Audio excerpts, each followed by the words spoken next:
हाय, कैसे हैं? नए वीडियो में आपका फिर से स्वागत है। और थंबनेल में आपने बिल्कुल सही पढ़ा है कि फिस्टुला में होने वाली सर्जरी फेल कैसे हो गई, है ना। इस वीडियो में मैं आपको यही बताऊंगा कि फिस्टुला में सर्जरी हुई लेकिन वो फेल क्यों हो गई, आखिर ऐसे क्या कारण। क्योंकि देखो क्या है, कोई भी चिकित्सक जो है वो हमेशा पेशेंट को ठीक करने का प्रयास करते हैं, है ना। लेकिन क्यों ऐसा होता है कि फिस्टुला में सर्जरी जो है वो फेल हो जाती है, मतलब उसके फेलियर रेट थोड़े ज़्यादा है। मैं आमतौर पे सभी को सजेस्ट करता हूँ, मेरी सलाह रहती है कि क्षार सूत्र ही फिस्टुला में हो तो ज़्यादा बेटर है, क्योंकि क्षार सूत्र में सक्सेस रेट थोड़े ज़्यादा होते हैं, दोबारा होने की संभावना बहुत कम होती है। बहुत ही रेयर, अगर कोई बहुत ही ज़्यादा कॉम्प्लिकेटेड फिस्टुला हो तो बात अलग है, लेकिन बाकी केसेस में रिकरेंस रेट बहुत कम होता है ना। तो क्षार सूत्र ये थोड़ा सा बेटर रिजल्ट लेके आता है, इसलिए मैं सबको सलाह देता हूँ कि क्षार सूत्र किया जाए। लेकिन किन्हीं परिस्थितियों में कभी क्षार सूत्र नहीं कर पाते पेशेंट, या कभी कोई ऐसी परिस्थिति होती है तो सर्जरी भी होती है। तो ऐसा क्या होता है कि सर्जरी जो है वो फेल हो जाती है, आज हम इस वीडियो में इसी टॉपिक पर बात करेंगे। और ये मैं आपको समझाऊंगा एक केस के थ्रू, है ना। क्योंकि क्या है, देखो, वर्बली समझाने में और दिखा के या किसी केस का उदाहरण लेके समझाने में अलग बात होती है ना। तो एक केस हम लेंगे जिसमें हम केवल केस के बारे में बात करेंगे। मैं पहले भी कई बार इस तरह के वीडियो बना चुका हूँ, तो मैं उसमें कोई आइडेंटिटी डिस्क्लोज नहीं करता किसी भी डॉक्टर की या किसी भी पेशेंट की। हम सिर्फ फोकस करेंगे केस पे कि केस किस तरह का था और उसमें ऐसी क्या चीज़ें हुई जिनकी वजह से वो रिकरेंस रेट उसमें आ गया, मतलब वो फिस्टुला दोबारा हो गया, वो फेल हो गई सर्जरी। हम इस बात को समझने का थोड़ा प्रयास करेंगे, है ना। तो आइए देखते हैं, इसको शुरू कर लें।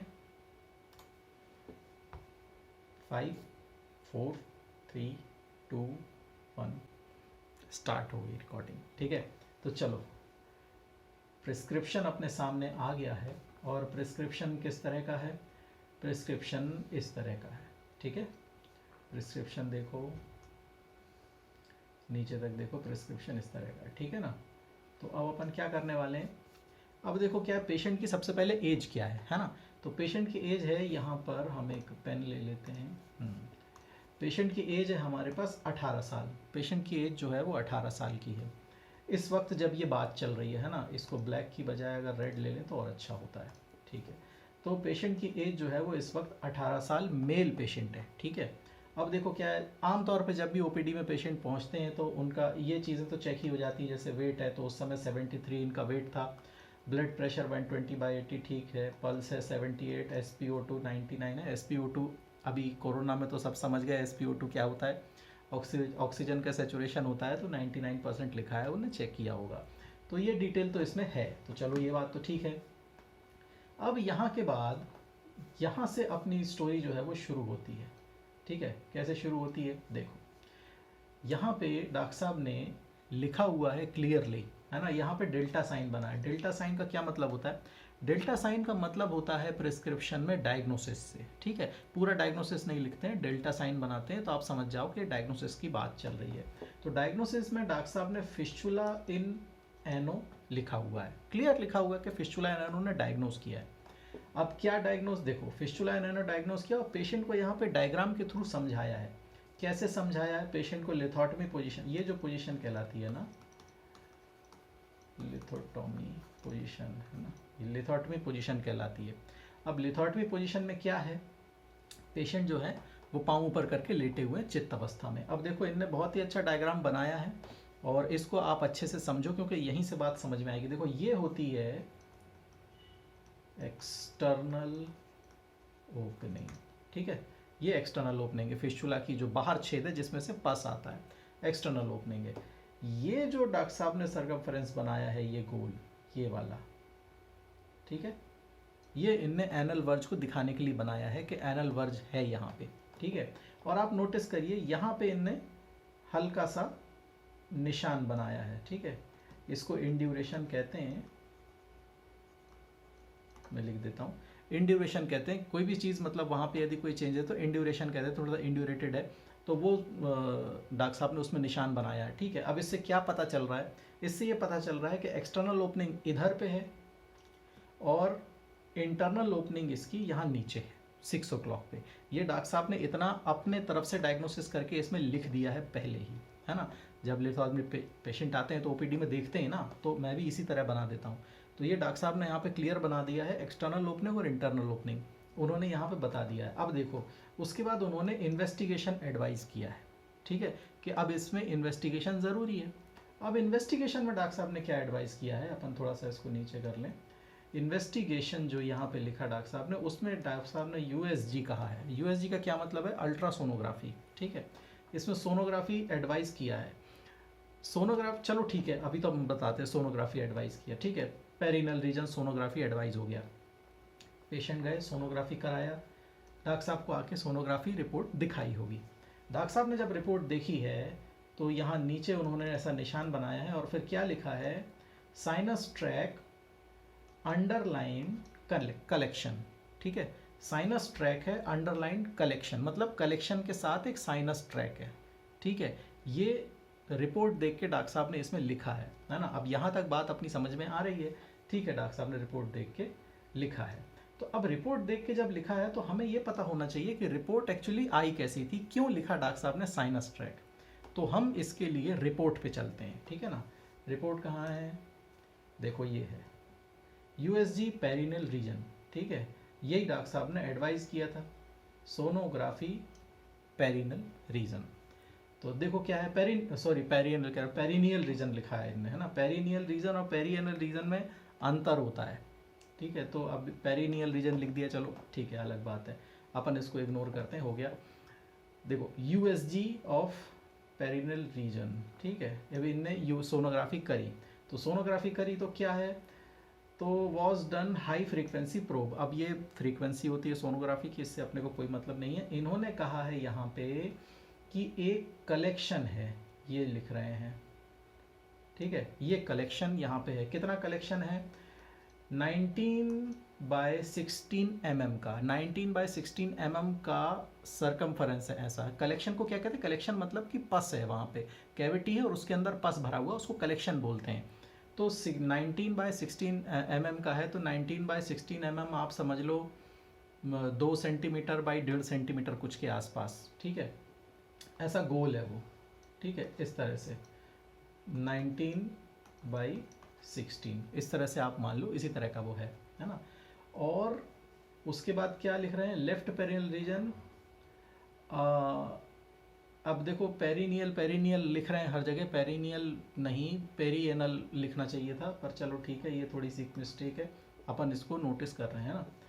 और उसके बाद क्या लिखा है, वेल डिफाइंड साइनस ट्रैक। तो कह रहे हैं कि एक साइनस ट्रैक है, किस तरह का साइनस ट्रैक है, 32 mm diameter, 8 mm is noted perianal region left side joint above the collection, ठीक है। एक साइनस ट्रैक है जिसकी लंबाई 32 mm है और ये कलेक्शन से जॉइंट है। अब देखो क्या है, मेरी बात ध्यान से सुनते जाना, धीरे धीरे समझ में आएगा, एक दूसरे से चीज़ें कनेक्ट होती जाएंगी, है ना। तो देखो यहाँ पे कलेक्शन जो है उससे एक ट्रैक एसोसिएटेड है, ऐसा इसमें लिखा हुआ है, ठीक है। तो इसी रिपोर्ट को देखते हुए डॉक्टर साहब ने यहाँ पे लिखा है साइनस ट्रैक अंडरलाइन कलेक्शन, ठीक है। अब बात समझ में आ गई कि डॉक्टर साहब ने यहाँ पे क्यों ऐसा लिखा है। चलो अब इतनी बात समझ में आ गई तो हम आगे बढ़ते हैं। फिर डॉक्टर साहब ने एडवाइस किया, जो कि सिट्स बात होता है, गर्म पानी की सिकाई। सभी लोग एडवाइस करते हैं, होता ही है, गर्म पानी की सिकाई करते हैं। तो डॉक्टर साहब ने सिट्स बात एडवाइस कर दिया और उसके बाद कुछ ब्लड इन्वेस्टिगेशन एडवाइस कर दिए हैं, जिसमें से सीबीसी है, ब्लड यूरिया है, कुछ ईसीजी भी कराया हुआ है और नीचे देखते हैं ईसीजी कराया हुआ है, ब्लड ग्रुप कराया हुआ है और चेस्ट एक्सरे कराया हुआ है। तो ठीक है, ये सारे इन्वेस्टिगेशन जो हैं प्री ऑपरेटिव मतलब प्रोसीजर में आते हैं ये सारे, कि प्री ऑपरेटिवली आप पेशेंट को किस तरह से तैयार करते हैं, तो वो ये सारी चीज़ें चाहिए रहती हैं, तो ये रूटीन है, ये कराया जाता है, इसमें कोई समस्या नहीं है। ये सारी रिपोर्ट एडवाइस कर दी है डॉक्टर साहब ने और एडमिशन के लिए एडवाइस कर दिया कि इस पेशेंट को एडमिट कर लिया जाए, अब हम इसका प्रोसीजर करेंगे। ये स्टैंडर्ड है, ये हर जगह हर हॉस्पिटल में ऐसा ही होता है, ठीक है। अब देखो क्या है, अब ये यहाँ से इस तरह का ये सब पर्चे का तो ख़त्म हो गया, ठीक है। अपन ने यहाँ पे सोनोग्राफी की रिपोर्ट भी देख ली। अब यहाँ पे देखते हैं कि इधर पे एडमिशन में क्या है। एडमिशन में क्या लिखा है, रेक्टल ब्लीडिंग, इसको अपन ले लें थोड़ा सा। यहाँ पे क्या है, रेक्टल ब्लीडिंग। इसको खून वून आता होगा तो उन्होंने लिख दिया रेक्टल ब्लीडिंग विथ पेन, दर्द होता है और खून आता है। चलो ठीक है।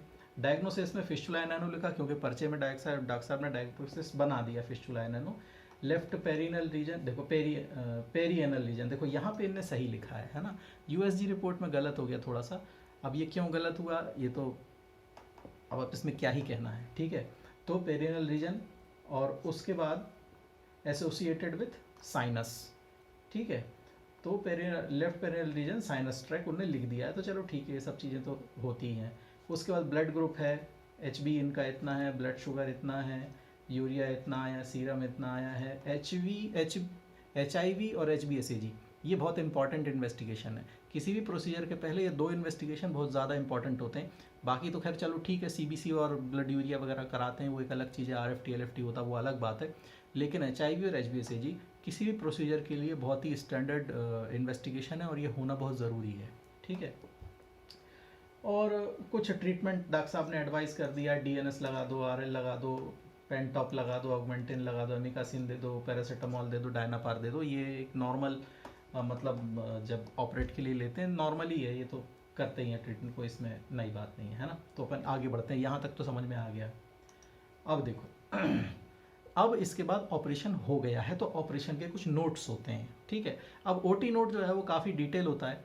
हम लोग जब मतलब मैं जब BHU में था, OT नोट लगभग 1-1.5 पन्ने का होता है और उसमें डिटेल्स लिखी जाती हैं कि हमने पेशेंट को OT टेबल पे लेने से लेके उसके OT टेबल से उतरने तक क्या क्या प्रोसीजर किया है, क्या क्या वहाँ पे कॉम्प्लिकेशन हुए हैं या क्या क्या मेडिकेशन दिया है, जो भी काम हुआ है बहुत ही डिटेल OT नोट बनता है ना। तो उसको लिखने में कम से कम, एक केस को लिखने में कम से कम 15-20 मिनट या आधा घंटा लगता है पूरा डिटेल याद करने में। तो वो जो सर्जरी, या तो जो सर्जरी परफॉर्म कर रहे हैं वो डॉक्टर साहब करते हैं, या जो सर्जरी असिस्ट किया है जिस जूनियर डॉक्टर ने वो OT नोट बनाते हैं, है ना।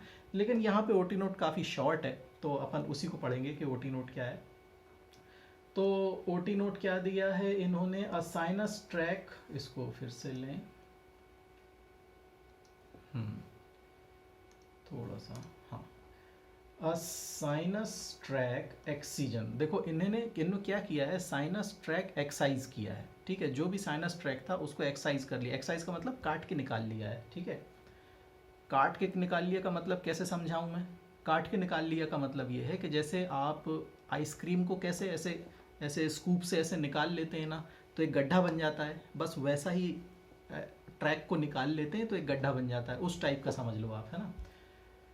तो साइनस ट्रैक एक्सीजन लिखा है with distal laser sinus track excision under spinal anaesthesia, ये है बात, है ना। तो उन्होंने क्या किया है कि ट्रैक तो एक्सरसाइज किया ही है, उसके बाद लेज़र भी इसमें यूज़ किया है। कि लेज़र देखो आजकल इसलिए यूज़ करते हैं कि लोगों को लगता है कि लेज़र कर देंगे तो दोबारा फिस्टुला नहीं होगा, वो एक अलग स्टोरी है।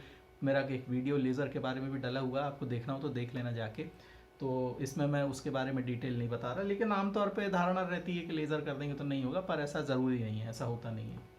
उसके बारे में भी वो वीडियो देख लेना, आप तो डिटेल बताया। तो इसमें लिखा है कि लेज़र से एक्सरसाइज किया है अंडर एनेस्थीसिया। तो जो आपका जो ट्रैक है ना उसको लेज़र के द्वारा उसको जलाया भी है उनने, ऐसा इसमें लिखा है। तो चलो ठीक है, लेज़र भी किया है। तो ये OT नोट है 2 लाइन का, इतना ही OT नोट, इसमें और ज़्यादा डिटेल नहीं लिखा है कि किस तरह से क्या क्या किया है, कोई डिटेल नहीं है, केवल क्या किया है बस उसका नाम लिखा है बस। अब देखो क्या है, उसके बाद सेट्स बात एडवाइस हो गई है, उसके बाद फिर वही टैबलेट्स हैं, है ना, एंटीबायोटिक है और क्रीमाफिन वगैरह दे दिया है पेट साफ करने के लिए, वो सब हो गया। 7 दिन का दिया है ये ट्रीटमेंट, 7 दिन का है। ऑपरेट होने के बाद 7 दिन के लिए मेडिकेशन दे दिया है और पेशेंट को शायद डिस्चार्ज कर दिया है दूसरे दिन, इसमें लिखा नहीं है वो, है ना। उसके बाद इन्होंने ड्रेसिंग करी है, यहाँ पे ड्रेसिंग लिखी हुई है, एक जगह ड्रेसिंग हुई है।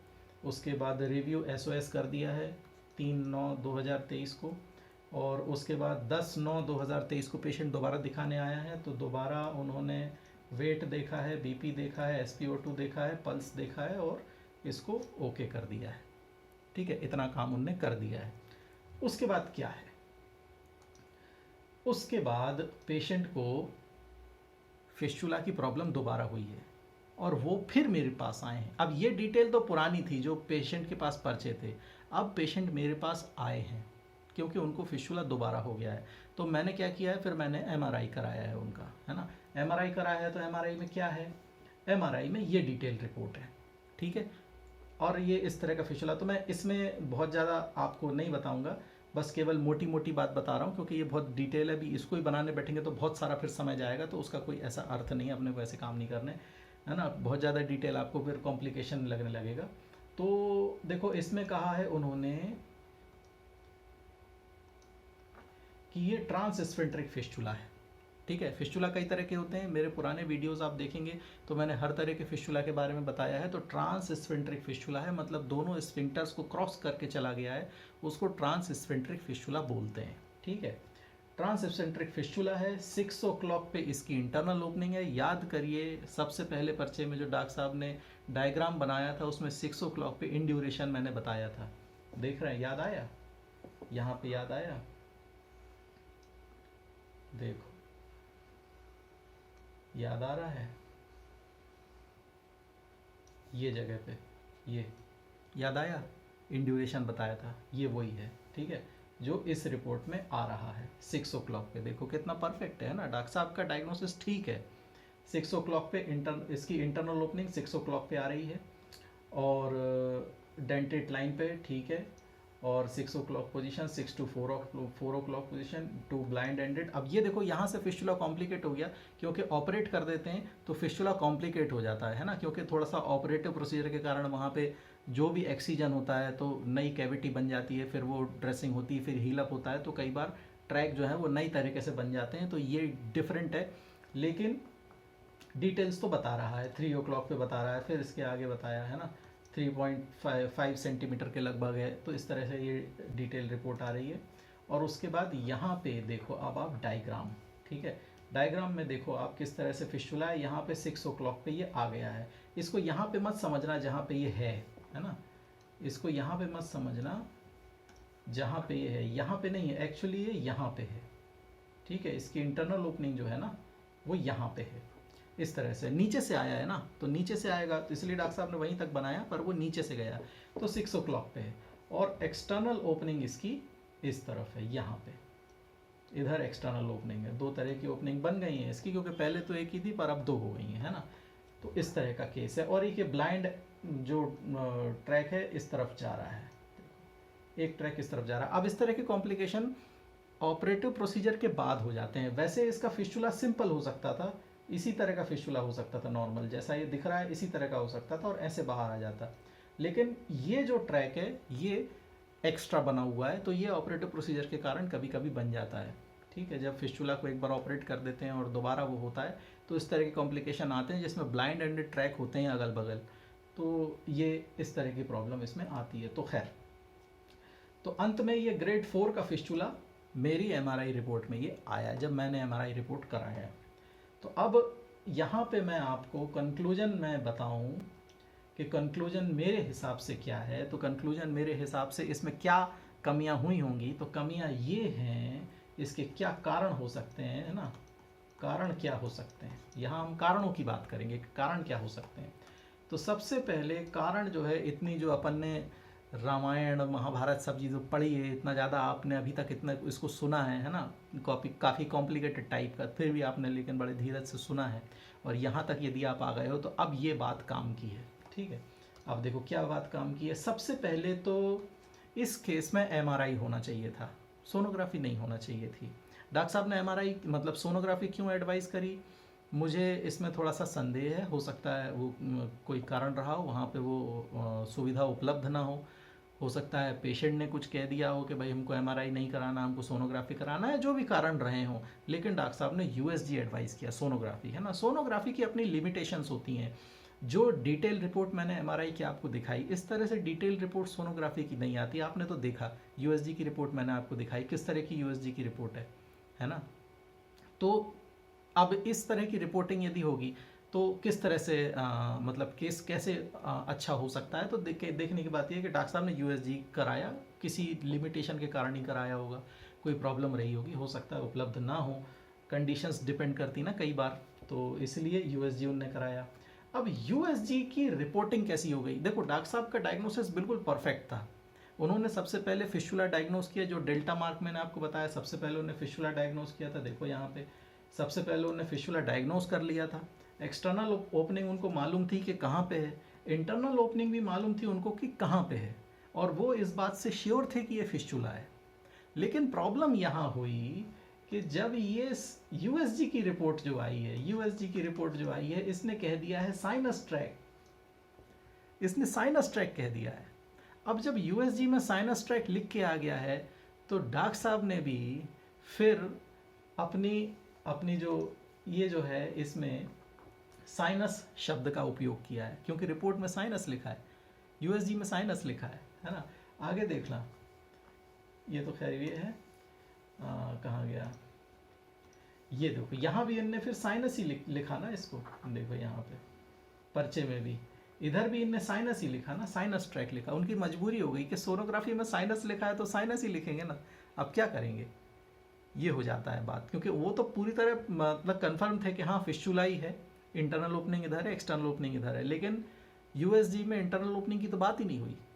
साइनस ट्रैक बोल दिया कलेक्शन के साथ, कलेक्शन तक तो बात ठीक है, चलो कलेक्शन तो होता ही है, लेकिन साइनस ट्रैक बोल दिया आपने और ट्रैक बता दिया। और साइनस ट्रैक क्या होता है? साइनस ट्रैक का मतलब ये होता है कि एक सीधा ट्रैक जिसका मोशन के रास्ते से कोई संबंध नहीं है, जबकि ये तो फिस्टुला था। ये तो डॉक्टर साहब पहले ही डायग्नोस कर चुके थे कि ये फिस्टुला है, नैनो है, लेकिन रिपोर्ट में साइनस लिख के आ गया, तो डॉक्टर साहब को भी इसमें पर्चे में साइनस लिखना पड़ा और ये कन्फ्यूजन क्रिएट किया इसने।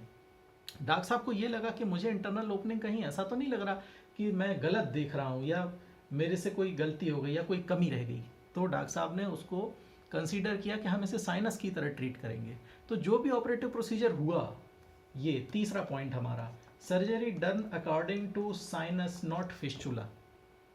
जो भी प्रोसीजर हुआ है वो साइनस को कंसीडर करके हुआ है कि ये तो साइनस है, इसका मोशन के रास्ते से कोई संबंध ही नहीं है।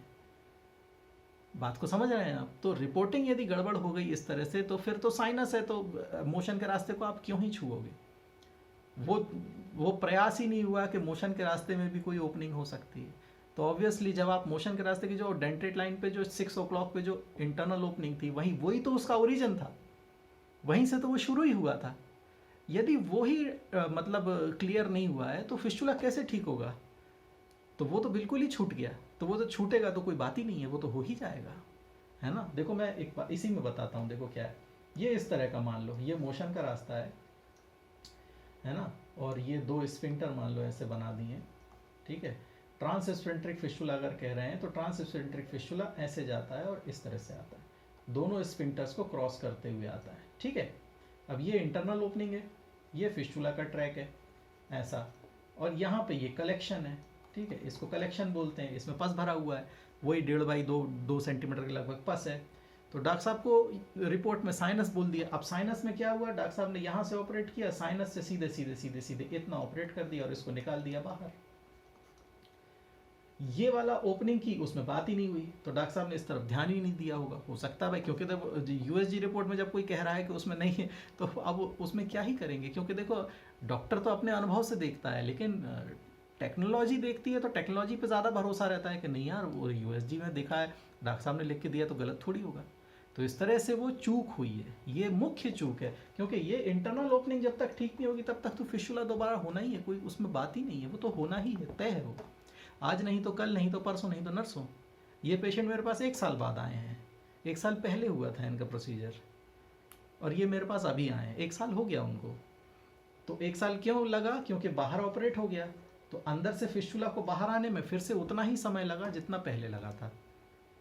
उसको पूरा ये गड्ढा फिर से खोदना पड़ा और नीचे आना पड़ा, और फिर वहीं ओपनिंग बन गई उसकी, जहाँ पहले थी वहीं ओपनिंग आज भी है उसकी। तो इस तरह से दोबारा हो गया, है ना।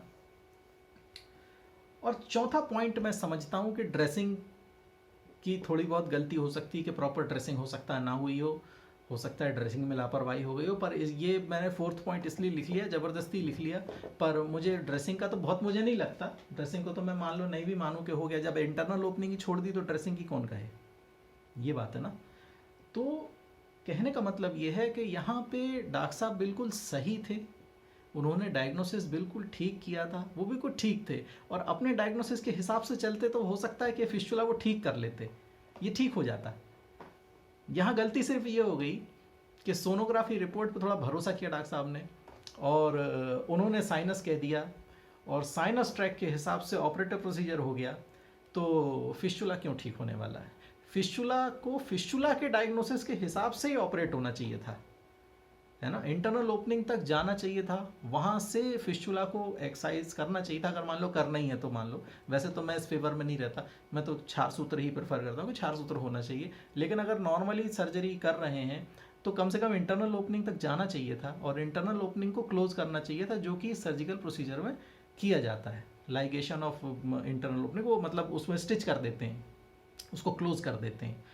इतना तो होना चाहिए था, पर वहाँ तक तो काम हुआ ही नहीं। अपन ने ओटी नोट पढ़ा है ना, ओटी नोट में तो ऐसा कुछ नहीं लिखा है कि वहाँ पे क्लोज किया है। उन्होंने तो केवल एक्सीजन लिख दिया है, लेज़र से हमने वो कैविटी एक्सरसाइज कर ली, वो ट्रैक एक्सरसाइज कर लिया, वो साइनस ट्रैक एक्सरसाइज कर लिया। उसमें फिस्चुलस ट्रैक एक्सरसाइज करने की बात ही नहीं, साइनस ट्रैक एक्सरसाइज करने की बात की। फिस्चुला शब्द ओटी नोट में नहीं है। अपन दोबारा देखें,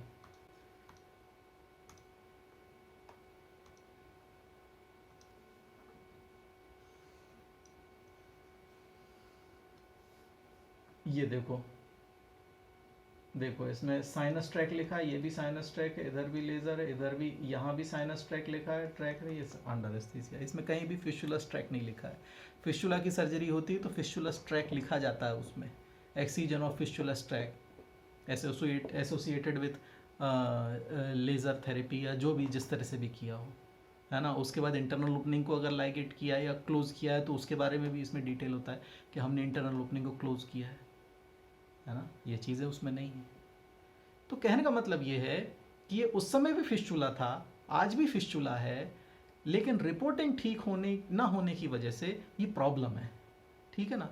तो यहाँ पे सबसे ज़्यादा जो मैं जिसको बोलूँगा कि यहाँ पे एमआरआई होना चाहिए था, सोनोग्राफी नहीं होना चाहिए था। अब डॉक्टर साहब ने किन परिस्थितियों में सोनोग्राफी से ऑपरेट करना ठीक समझा, अब ये तो उनकी विवशता होगी, किसी कारण से उनने सोनोग्राफी पे ही भरोसा करके ऑपरेट किया। लेकिन अगर एमआरआई होता तो बात कुछ और होती, है ना। तो ये बात थी, ये मुझे आपको इस वीडियो में समझाना था, बताना था। और वीडियो जो है वो काफ़ी लंबा हो गया है, मेरे ख्याल से कितना लंबा हो गया होगा, आधे घंटे का हो गया होगा, शायद आधे घंटे का हो गया होगा। लेकिन फिर भी ये आधा घंटा इम्पॉर्टेंट था आपको समझाने के लिए कि फिस्चुला दोबारा क्यों हो गया। टेक्निकली समझाया है थोड़ा। देखो, जिस व्यक्ति को आवश्यकता है वो तो बोर नहीं होगा, और जिसको उत्सुकता है वो भी बोर नहीं होगा, है ना। जिसको जानना है कि ऐसा क्यों हुआ तो वो भी बोर नहीं होगा, और जो प्रॉब्लम फेस कर रहे हैं तो उनके लिए तो बहुत ही अच्छी बात है, वो ये पूरा वीडियो देख लेंगे तो उन्हें चीज़ें समझ में आ जाएंगी, है ना। तो इस वीडियो में मुझे आपको यही बताना था, यही मेरा प्रयास था कि मैं आप तक सही बात पहुंचा पाऊं कि ये छोटी छोटी जो गलतियां होती हैं, छोटी छोटी जो मिस्टेक होती हैं, छोटे छोटे लूप होल्स होते हैं, जिनकी वजह से ये प्रॉब्लम होती है। इसीलिए कोई भी एक कमज़ोर कड़ी आपकी पूरी मेहनत को ख़राब कर सकती है। फिस्चुला एक लंबा प्रोसेस है, पेशेंट के लिए भी तकलीफ देह होता है, क्योंकि ऑब्वियसली ड्रेसिंग होती है, सर्जिकल प्रोसीजर है, कष्ट तो होता ही है। और डॉक्टर के लिए भी एक काम होता है बहुत ही ध्यान से करने वाला, उसमें मेहनत लगती है, चाहे नॉर्मल सर्जरी कोई कराए या 4 सूत्र कोई कराए, दोनों ही स्थितियों में डॉक्टर का तन और मन दोनों लगता है ना। उसका पूरा ज्ञान का निचोड़ उस समय लग जाता है जिस समय वो प्रोसीजर कर रहा होता है। और अंत में जब पता चलता है कि केस जो है वो फेल हो गया है, तो मैं समझता हूँ कि रोगी को तो खैर कम, लेकिन चिकित्सक को बहुत ज़्यादा दुख होता है इस बात का, बहुत ज़्यादा अफसोस होता है कि उसने किया तो बहुत अच्छे से था लेकिन नहीं हो पाया। और क्यों नहीं हो पाया, हमने इस वीडियो में अच्छे से एनालिसिस किया है छोटी छोटी बातों पे, और मैंने आपको बताने का प्रयास किया है। तो होपफुली आपको समझ में आया होगा, है ना। तो चलो अब मिलेंगे अगले वीडियो में कोई नए टॉपिक के साथ, कोई नए क्वेश्चन के साथ, कोई ख़ास चीज़ होगी तो मैं फिर से वीडियो बनाऊंगा। तब तक के लिए टाटा।